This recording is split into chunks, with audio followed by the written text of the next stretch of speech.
할렐루야. 자, 오늘은 성도를 죽이는 사탄의 세 가지 시험이라는 제목을 가지고 잠시 은혜를 나눌까 합니다.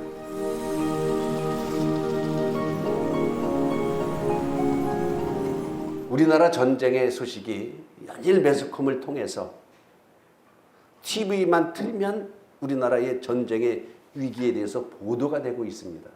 엄격히 말하면 우리나라는 사실 아직 전쟁 중입니다. 전쟁 중인데 잠시 휴전만 하고 있을 뿐이죠. 64년 전에 잠깐 휴전하고 그 기간이 64년이 지났을 뿐이죠. 어찌 보면 막 둘이 애들 같으면 막 둘이 뒤엉켜서 막 싸우고 막 이러다가 엄마가 부르니까 야 가서 밥 먹고 올게 하고 잠깐 싸움을 쉰 거나 별반 다름이 없는 휴전 상태니까 사실은 나라가 평화적인 어떤 이런 모습으로 우리가 생각할 수는 없죠. 그런데 여러분, 요즘엔 이제 문화가 발달되고 매스컴이 발달되고 정보과학이 발달되다 보니까 어느 저 아프리카에 있는 조그만 나라에서도 민족끼리 전쟁이 일어나거나 아니면 종교 간의 갈등이 일어나서 전쟁이 나면 조그만 나라에 조그만 분쟁이 일어났음에도 불구하고 몇 명이 죽었다는 것까지 실시간으로 전 세계에 다 보도가 됩니다. 전쟁의 소식은.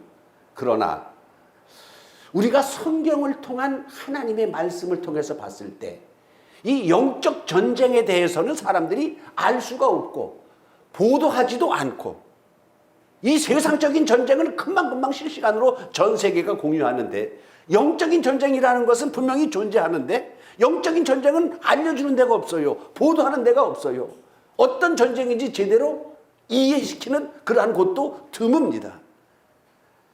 성경은 하나님의 말씀을 통해서 보면 여러분 사탄은 창세 이후로 하나님께서 만드신 창세 이후로 지금까지도 사탄은 하나님을 대적하고 있고 하나님이 만드신 그 영역을 파괴하고 있으며 하나님이 만드신 피조물을 통하여 하나님이 만드신 인간을 통하여 끊임없이 하나님을 대적을 하고 있습니다.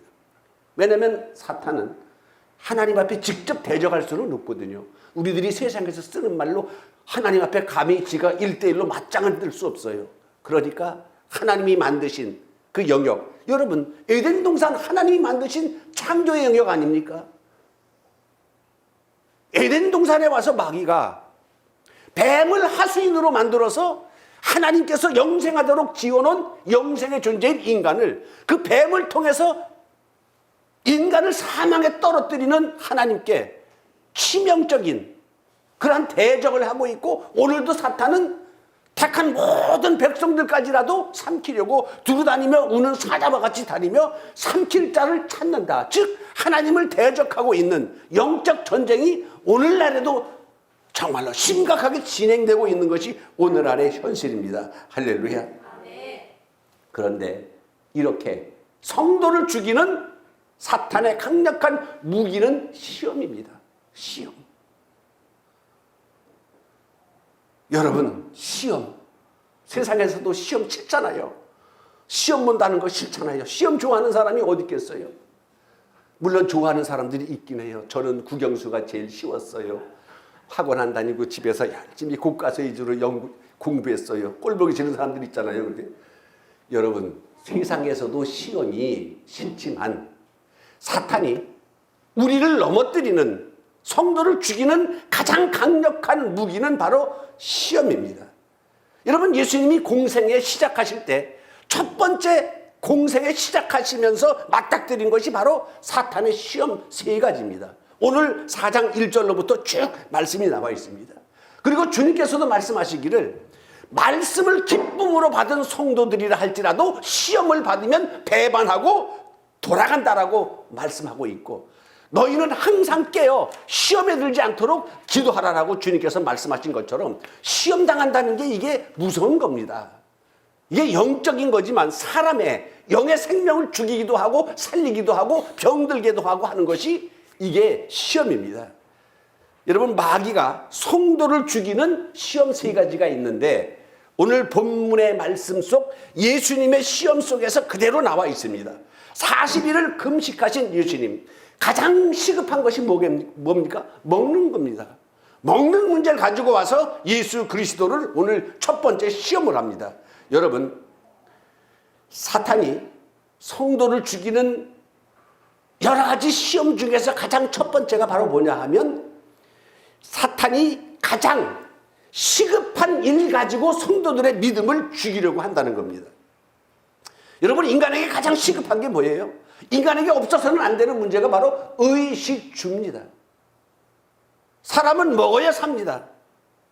또 먹고 저녁에 누울 자리, 집이 있어야 되지요. 벗고 돌아다니려면 몰라도 밖에 나가려면 옷을 입어야 돼. 의식주는 사람에게 가장 시급한 겁니다. 그런데 그 의식주의 문제를 가지고 사탄은 성도들을 건든다는 것이죠. 여러분, 그러나 의식주라는 것이 결국 뭡니까? 먹으려면 돈이 있어야 됩니다. 편안하게 집에서 자려고, 집이 있으려면 돈이 있어야 돼요. 또 옷을 사려면 돈이 있어야 됩니다. 결국에는 사탄은 돈 가지고 성도들을 시험한다는 겁니다. 돈 가지고. 우리들이 옛날에 어르신들이 쓰는 말이 있죠. 목구멍이 포도청이다. 포도청이라는 의미는 뭡니까? 거기 제일 무서운 곳이 포도청 아니에요? 즉 목구멍이 먹고 사는 게 가장 인간에게 무서운 문제다, 시급한 문제다라는 그런 말씀 아니겠습니까? 여러분, 사탄은 성도들에게 그럴듯하게 속삭입니다. 어떻게 속삭이느냐? 그래, 너 교회 다니는 거 좋아. 그러나 먼저 먹고는 살면서 교회에 다녀야 될 거 아니냐? 너 그렇게 힘들고 어렵게 살면서 남들 놀 때 다 놀면서 뭐 언제 네가 돈 벌어서 잘 살겠느냐라고 그럴듯하게 너 교회 다니는 거 좋아. 그러나 일단은 먹고는 살아야 될 거 아니냐? 너 노는 날 없이 열심히 일해야 네가 나중에 어려움 없이 살 거 아니냐? 이렇게 속삭입니다. 그리고 또 먹고 살 만한 사람에게는 또 와서 사탄은 뭐라고 속삭이냐 하면, 네가 어떻게 번 돈인데 그거를 하나님 앞에 갖다가 피 같은 돈을 바치냐? 하나님이 하신 말씀과는 정반대의 말을 사탄은 우리들의 영의 귀에 속삭이고 있어요. 하나님은 뭐라고 말씀하고 있습니까? 엿새 동안은 열심히 일하고 제7일은 안식하라. 하나님의 날이니까 너희들은 그날 안식하고 쉬어라라고 말하고 있습니다. 그러나 사탄은 뭐라고 말합니까? 네가 놀면서 언제 벌래? 남들 놀 때도 벌어야 되는 게 무슨 시간이 있다고 교회를 나가냐? 사탄은 정반대의 말을 합니다. 그 다음에 하나님은 먹고 살만한 형편이 된 것은 네가 잘해서가 아니라 내가 너에게 축복을 주어서 그렇다라고 하나님은 말씀하고 있습니다. 그런데 사탄은 뭐라고 속삭이냐 하면, 야, 네가 어떻게 번 돈인데 그걸 교회에다 갖다 바치냐? 그러나 하나님은 뭐라고 말씀하고 있습니까? 신명기 8장에 보면 네 마음에 이르기를, 네 마음에 내 능력과 내 손의 힘으로 이 재물을 얻었다 너는 말할 것이다. 그러나 이것을 기억하라. 너의 하나님 여호와가 내게 재물 얻을 능력을 주셨습니다. 할렐루야. 하나님은 네가 번 게 아니란 얘기예요. 네가 노력해서 너 돈 번 줄 알지만 하나님께서는 내가 너에게 재물 얻을 능력을 주셨다라고 하나님이 말씀하고 있으니까 우리들에게 주신 재물도 내 것이 아닙니다. 하나님의 것인데 잠시 내가 맡았을 뿐이지 이러한 개념 자체를 바꿔야 됩니다. 그러니 여러분, 사람은 7일째 되는 날 하나님이 쉬라고 하셨으니 안식하는 것이 이게 하나님의 법을 따르는 것입니다. 여러분, 세상도 보십시오. 언제부턴가 안식년이라는 그런 소리가 들려오더라고요. 왜? 하도 사람들이 주일이고 뭐고 그냥 맨날 그 산이면 산, 강이면 강 너무 좋다고 쏘다니니까 다 망가져. 그래가지고 이제는 이것을 보호하기 위해서 안식년 제도를 이렇게 도입해가지고 한 6년 동안은 산을 개방하고 한 1년 동안은 못 다니게 하고, 이렇게 하나님이 만드신 창조의 영역을 이제야 알았나 봐요. 여러분, 우리가 가전제품을 사면 제품 사용 설명서가 있지 않습니까? 제품 사용 설명서. 근데 그거 다 읽어보고 설치하는 사람은 아마 거의 없어요. 왜? 다 와서 설치해주고 리모컨만 주고 가니까 그냥 그것만 쓰다가 말지요. 여러분, 우리 인간은 인간 사용 설명서가 하나님께서 우리들에게 주신 것이 십계명입니다. 할렐루야. 사람은요, 엿새 동안 열심히 일하고 놀지 말라 그랬어요. 성경 보십시오. 열심히 일하라 그랬어요. 열새 동안은 열심히 일하고 제7일은 쉬어라. 그래야 영이 건강하고 육이 건강합니다. 그걸 깨닫지 못해요. 죽기 살기로 일만 하는 사람하고 돈만 버는 사람하고 엿새 동안은 열심히 일하지만 제7일에는 안식하면서 하나님의 영광을 돌리는 사람하고 나중에 누가 더 축복받는지 누가 더 건강한지는 두고 보자고요. 할렐루야. 여러분, 가난한 것이 좋은 것은 아니지만 가난한 것이 그렇게 나쁜 것만 아니에요. 여러분, 부자가 꼭 좋은 것만은 아닙니다. 사람이 있게 되고 부하게 되면 근본적으로 상태적으로 하나님을 떠나게 되고 하나님을 쫓기 힘들다라고 하나님은 이미 신명기를 통해서 말씀하셨어요. 신명기 8장 11절 12절 이하에 보면 네가 먹어서 배부리고 아름다운 집을 짓고 거주하게 되며 내 은금이 풍성하고 내 우양이 많아지고 이러면 네 소유가 다 풍부하게 될 때에 네 마음이 교만하여 네 하나님 여호와를 잊어버릴까 염려하노라. 할렐루야. 사람이요, 가난한 게 좋은 건 아니지만은 부해가지고 하나님을 떠난다면 차라리 가난한 게 자기에게 복이라는 것을 믿으시길 바랍니다. 어느 날 부자 청년이 찾아왔다가 예수님한테 심한 질책을 한번 맞고 돌아갔지요. 너 있는 거 다 팔아서 가난한 자에게 주고 너는 나를 쫓으라 했더니 부자 청년이 가진 것이 많아서 자기 거를 다 팔아 가난한 자들에게 주고 빈몸대기로 예수님을 쫓으라고 했으면 영생을 얻는다고 했는데 가진 것이 많아 근심하며 돌아가니라 그랬어요. 버리지 못해서 자기가 가진 거를. 예수님께서 그 돌아가는 부자 청년의 뒤통수에다 대고 얘들아, 부자는 천국 들어가기가 얼마나 어려운지 차라리 낙타가 바늘구멍 들어가는 것보다 부자가 천국 들어가는 게 더 어렵도다라고 말씀하신 것이 여러분 이 부분입니다. 여러분, 인간은 의식주라는 것, 이것이 가장 시급하고 가장 급한 겁니다. 의식주 안에는 여러 가지가 다 포함이 되고 있겠지요. 우리 삶의 가장 중요한 부분들. 그런데 사탄은 그 부분을, 우리가 가장 시급해하는 부분을 건드리면서 우리를 넘어뜨리려는 시험을 끊임없이 내 생명 다하는 날까지, 주님 오시는 그날까지 사탄은 우리를 떠나지 않고 그 문제를 가지고 시험한다는 것을 분명히 기억하시고, 오늘 두 번째, 사탄이 우리를 죽이는 두 번째 시험은 바로 뭐냐? 이게 여러분 넘어지기 쉬운 시험이에요. 우리가 오늘 두 번째 예수님의 시험은 성전에서 뛰어내려라. 너 하나님의 아들 아니냐? 그러면 하나님이 너 죽이면 안 되는 거 아니냐? 천살 동원해서라도 너 밑에서 붙잡아야 될 거 아니냐?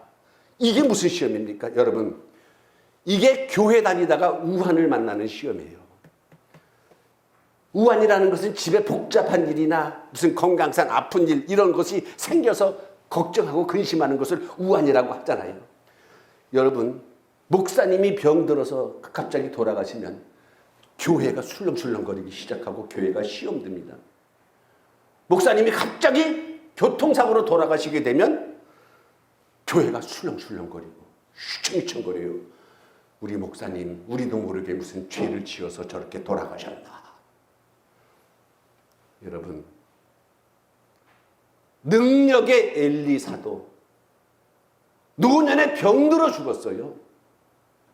천하의 사도 바울, 자기 손수건만 갖다가 아무 데다가 얹어만 놔도 그 사람이 벌떡벌떡 살아나는 바울도 평생 하나님께서 주신 질환을, 이것을 고치지 못하고 3번씩이나 기도했는데, 야 됐어, 넌 그거 갖고 살아, 내 은혜가 내게 좋게. 그 바울의 교만을 깨뜨리기 위하여 하나님께서 평생을 병을 안고 살았어요. 여러분, 교회 다니다가 사람들이 또 우환을 맞으면, 나 이것도 우리 교회가 안 맞나 봐. 교회가 안 맞아가지고 또 뭐 절로 가고 또 뭐 또 천주교로 가고 별의별 데 또 다 찾아가는 사람들이 있어요. 여러분, 우리가 열심히 신앙생활하고 예수 믿는데 갑자기 내 가족 중에 한 사람이 교통사고로 죽으면 사탄이 아주 지체지 않고 즉시 와가지고 우리 귀에다가 쏙닥댑니다. 뭐라고? 야, 너 주일도 안 빠지고 11조도 참 확실하게 하고 봉사도 많이 하고 열심히 하는데 하나님이 계시다면 네 가족 보호해 주셔야 될 거 아니냐? 가만히 생각해 보니까 그 말이 맞는 것 같아. 아니 내가 하나님 앞에 얼마나 열심히 했는데 하느라고 했는데 왜 내 가족이 죽어야 되는가? 왜 내 가족이 심하게 병들어서 고생해야 되는가? 내가 왜 망해야 되는가? 여러분 교회 열심히 다니는 거하고 우환당하는 거하고 상관이 없어요.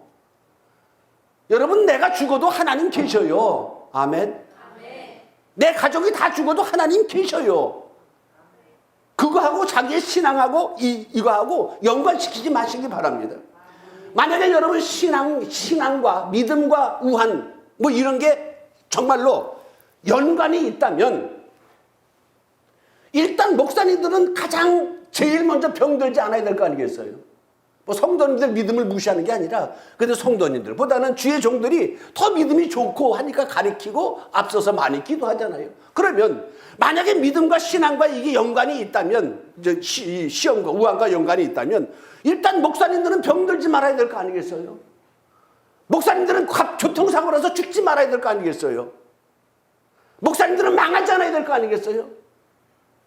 그런데 실상은 암 걸려서 돌아가시는 목사님들 많습니다. 교통사고 나서 돌아가시는 목사님도 많아요. 우리도 가장 가까운 곳에 안타까운 그 목사님 부활절날 교통사고 나서 그냥 돌아가셨지 않습니까? 여러분 망하는 목사님들 많아요. 정말로 어렵고 힘든 가운데에 상가에 개척을 해가지고 열심히 해보려고 이렇게 하다가 할 때까지 하보다 안 돼가지고 빚 잔뜩 지고 길바닥에 낫는 목사님들 많아요. 여러분 세상은 우환을 겪으면서 살 수밖에 없는 이 구조 속에 있어요. 생태적으로. 왜? 죄가 세상에 들어오고 죄로 말미암아 사망이 오게 되고 또한 죄로 인하여 하나님의 창조의 영역이 이게 아주 무질서하게 됐기 때문에 이게 지금 혼돈이라 그러죠. 뒤죽박죽.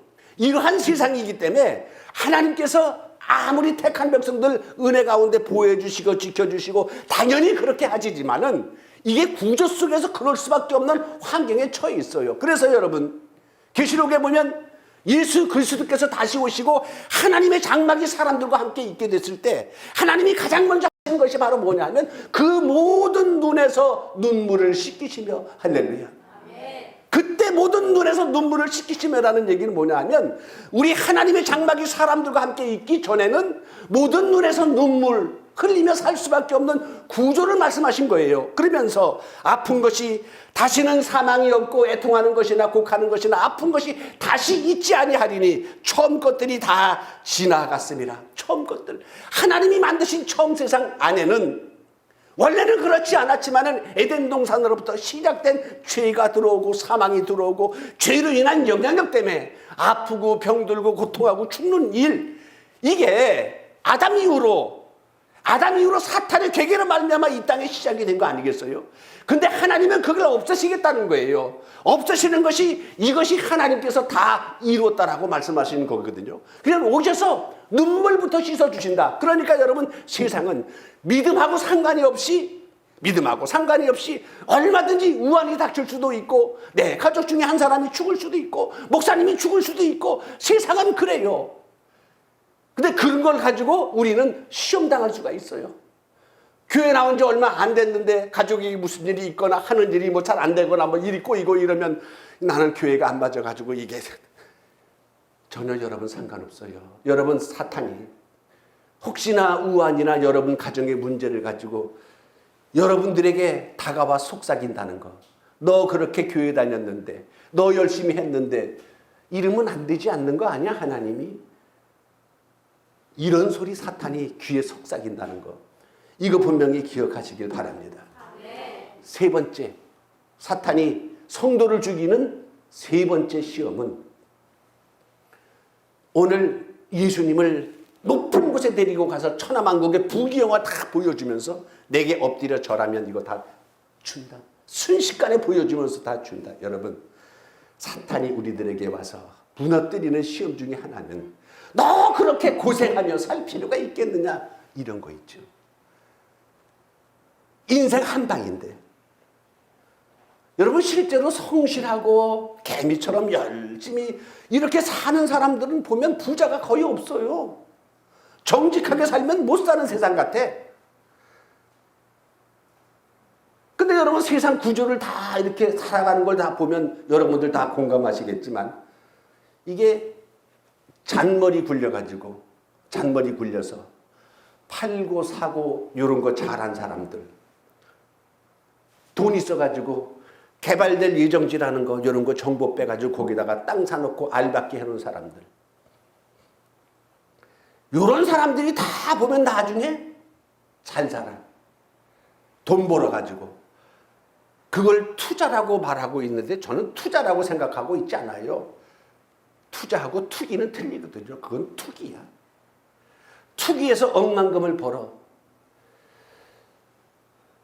인생 한 방을 꿈꾸며 인생 한 방에 망가지는 사람들 여러분 세상에 얼마나 많습니까? 도박에 모든 것을 거는 사람들이 있잖아요. 카지노 맨날 가서 뭘 하는지 뭘 땡기는 사람들, 경마장에 미친 사람들,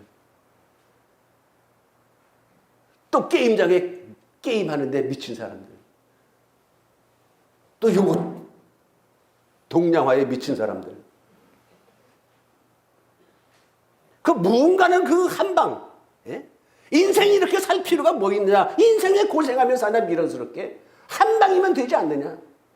이런 생각이 사람들 머릿속에 뇌리 속에 있습니다. 믿는 성도들 속에도 있어요. 그리고 또 이렇게 복권 매달리고.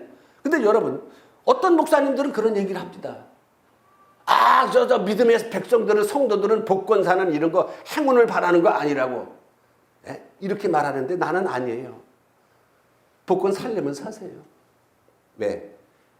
이게 무슨 차이냐 하면 어떤 사람은 로또 복권에 맞기 위해서 그 번호를 알려주는 그런 사이트에 가입을 해서 회비를 내가면서 매주마다 거기서 번호를 보내주는 거 그거 해가지고 이렇게 하고 일주일에 복권을 몇백만 원어치 사는 사람, 몇십만 원어치 사는 사람 이래가지고 내가 이거 몇백 들고 몇십 들고 내가 몇천 들어도 언제 한 방이면 된다. 이렇게 사행성을 가지고 하는 이런 사람들은 저도 반대입니다.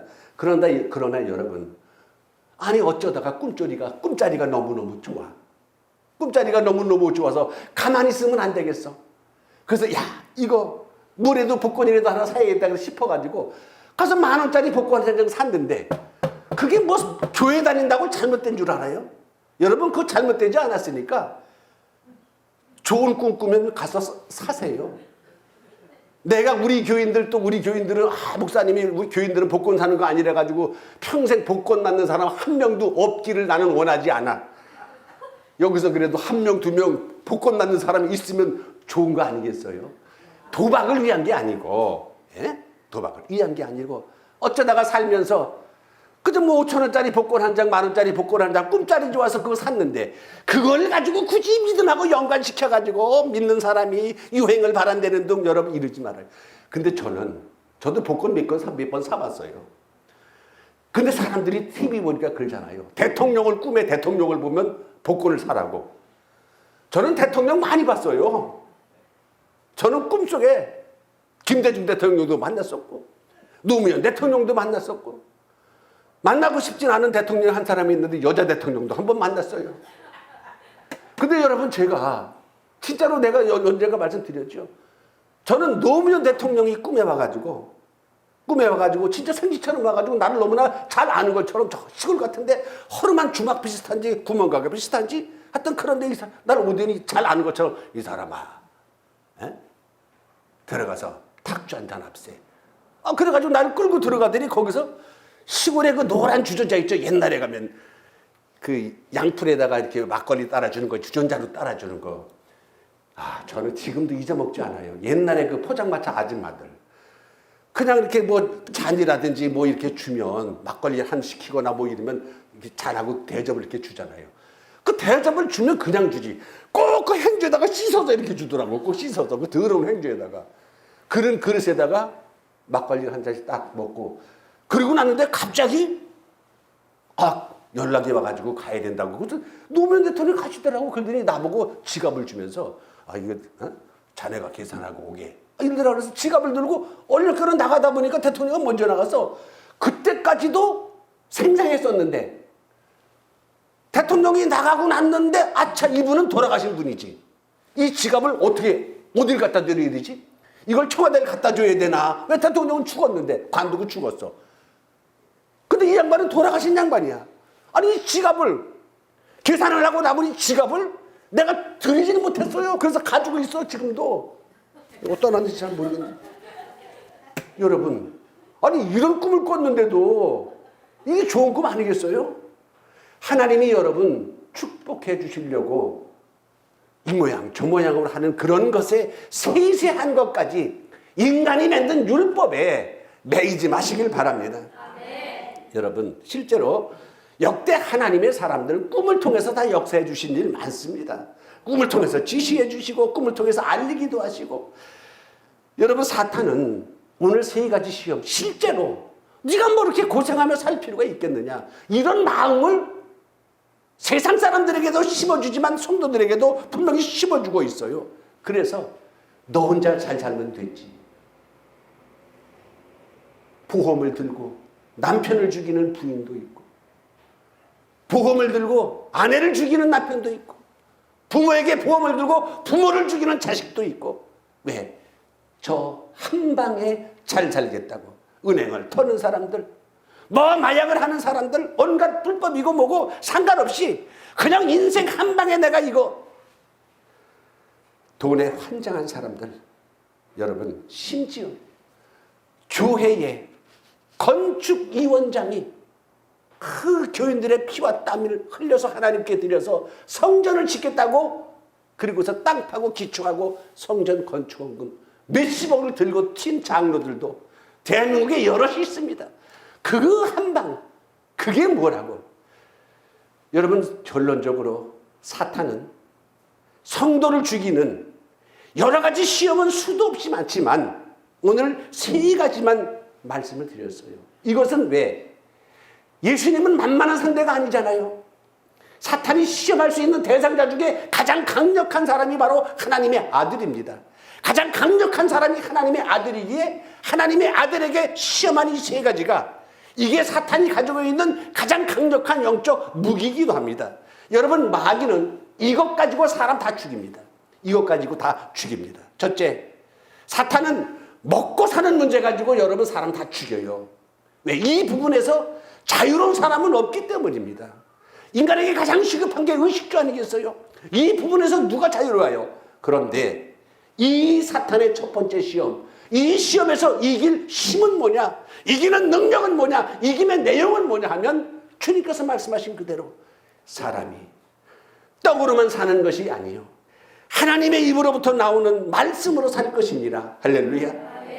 여러분 영이 사는 게 더 중요합니다. 육은요 영을 담는 그릇에 불과해요. 여러분 그릇이 중요합니까? 그릇 안에 있는 내용물이 중요합니까? 사실은 그릇 안에 담긴 내용물이 중요한데 사람은 그릇을 더 중요하게 생각해. 사람은요 육의 음식만 먹고 살 수 없어요. 육은 세상의 음식을 먹어야 살지만 영은 하나님의 말씀을 먹어야 살기 때문에 오늘 사탄이가 와서 야, 너 가장 시급한 거, 너 교회 다니는 거 좋다. 그러나 먹고는 살아야 될 거 아니냐 라고 사탄이 와서 속삭일 때에 너 사람이 사는 것은 떡으로만 사는 것이 아니라 하나님의 입으로 나오는 말씀으로 살 것이니라. 너는 나를 떠나가라. 할렐루야. 이게 두 번째 시험 뭡니까? 우리 개인이나 가정의 우환이나 죽음 뭐 이런 것 믿음의 성도 이런 것 가지고 믿음의 성도 다 죽여요. 뭐 장로 목사들도 죽음 한마디 가족의 죽음 하나로도 나는 목회 그만두는 목사님도 봤어요. 그게 뭐라고 그 시험을 이기지 못하고. 여러분 이럴 때 이렇게 우환이나 여러 가지 문제로 인하여 사탄이가 우리를 넘어뜨리려고 하고 죽이려고 할 때에 이길 힘은 뭐고 이김의 내용은 뭐냐? 오늘 주님께서 말씀하셨어요. 주 너의 하나님을 시험하지 말라. 다른 말로 말하면 사탄아 나를 시험하지 말라. 나는 하나님의 자녀이니라. 죽어도 주를 위해 죽고 살아도 주를 위해 살으리라. 할렐루야. 사탄이가 떠나가지 않을 수 있나요? 내가 살아도 주를 위해 살고 죽어도 주를 위해 죽는다. 사탄은 네가 왜 그러면 안 되지 않느냐? 하나님이 너를 보호해 주셔야 되지 않느냐? 네가 정말 반드시 지켜줘야 될 거 아니냐라고 사탄은 우리들에게 와서 우리를 시험할 때 No! 나를 시험하지 마라. 나는 하나님의 자녀다. 하나님의 소유다. 모든 것이 하나님께 나는 매여 있고 하나님이 풀려 있다. 이렇게 대적하시길 바랍니다. 세 번째, 한순간에 천하만국이 내게 엎드려 절하면 한순간에 천하만국에 부귀영화 주겠다. 한방에 고생하며 살 필요가 뭐 있느냐? 사탄은 우리들에게 허황된 마음을 자꾸만 부추깁니다. 그리고 성도들의 본분을 망각하게 하는 시험을 사탄은 합니다. 여러분, 이러한 시험에서 이길 힘은 뭐고 이길 능력, 이김의 내용은 뭐냐? 사탄아 물러가라. 오늘 예수님께서 사탄아 물러가라. 세상의 부귀영화와 상관없이 나는 여호와만을 경배하고 나는 여호와만을 섬기겠노라. 할렐루야. 이건 세상의 부귀영화 상관없다. 나는 부귀영화와 상관없이 하나님만을 경배할 것이고 하나님만을 섬길 것이고 그리고 살겠다라고 할 때에 뭐라고 하겠어요? 사탄이 더 이상 여러분 할 말이 없지 않습니까? 저는 여러분 성경에 보면 많은 신앙 고백이 나오는데 여호수아의 신앙 고백이 너무나 제 마음을 뭉클하게 합니다. 왜냐하면 여호수아가 가나안 땅을 7년 전쟁에서 가나안 땅을 정복한 다음에 여호수아가 사는 생에 이제 마지막 죽음을 임박해 두고 있어요. 그런데 믿음의 백성들이 출애굽 2세들이 그래서 믿음으로 가나안 땅을 밟은 그 백성들이 점점 주변 나라들과 같이 결혼을 하게 되고 같이 어울리고 이러다 보니까 주변 나라들의 신을 따라 섬기고 그들의 음식, 제사 음식을 먹게 되고 이러면서 혼탁해지고 있을 때에 여호수아가 죽음을 앞두고 뭐라고 말하고 있냐면 만일 여호와를 섬기는 것이 너희들 눈에 좋지 않아 보이거든 너희가 원하는 무슨 신이든지 너희들 마음대로 섬겨라. 오직 나와 내 집은 여호와만을 섬기겠노라. 할렐루야. 천하만국의 부귀영화를 보여주면서 한순간에 네가 나에게 절만하면 다 주겠다라고 한다 할지라도 굴복하지 마시기 바랍니다. 허황된 생각에 여러분 무릎 꿇지 마시기 바랍니다. 내가 세상에 부귀영화를 갖든 못 갖든 가난하든 부하든 이거와 상관없이 여호수아의 신앙 고백처럼 오직 나와 내 집은 여호와만을 섬기겠노라. 이런 신앙 고백이 사탄을 이기는 사탄의 시험을 이기는 비결입니다. 여러분 이기는 방법은 딱 하나입니다. 믿음밖에 없습니다. 하나님께서 믿음을 가지고 믿음으로 인하여 여러분들을 사탄의 세력으로부터 이기게 해주시고 지키신다는 말씀을 분명히 해주셨는데 요한일서 5장 4절에 무릇 하나님께로부터 난 자마다 세상을 이기느니라. 세상을 이기는 이김은 이것이니 우리의 믿음이니라. 할렐루야. 믿음. 자기가 믿은 것에 생명 걸 정도의 믿음을 가지고 있으면 어떠한 시험에도 흔들리지 않을 수 있습니다. 여러분 마귀는 지금도 우는 사자와 같이 두루다니며 누구를 삼키려고 하느냐? 택한 자 삼키려고 끊임없이 다니면서 우리들 귀에 속삭이면서 그럴듯하게 이야기해가면서 보편 타당적으로 모든 사람들이 들어도 이해가 갈 정도의 이러한 상식적인 얘기를 우리들 마음속에 던지면서 하나님을 거역하게 하고 시험하게 하고 그로 인하여 불순종하게 하고 죄짓게 해서 결국에는 사망에 떨어뜨리고 있는 이때에 성도를 죽이는 사탄의 세 가지 시험, 예수님께서 공생에 시작하시면서 받았던 이 시험은 동일하게 모든 성도들에게도 적용이 된다는 사실을 알고 예수님이 말씀 가지고 이겼던 것처럼 시험할 때마다 예수님께서 하신 말씀은 전부 다 하나님의 말씀을 가지고 이겼어요. 하나님의 말씀을 가지고 대적했습니다. 세 번째는 사탄아 떠나가라. 다만 여호와만 섬기고 그를 경배해야 된다. 우리가 모두가 상관없이 다만 여호와를 섬기고 여호와가 나의 주인이 되고 우리 가정은 여호와만 섬기겠다고 하는 신앙 고백이 항상 이 시간 여러분 마음속에 깊이 금강석 철필로 새겨져서 지워지지 않기를 바랍니다. 이것이 여러분들 가정에 좋은 구원의 마중물 역할을 하기를 주님의 이름으로 축원합니다. 기도하시겠습니다.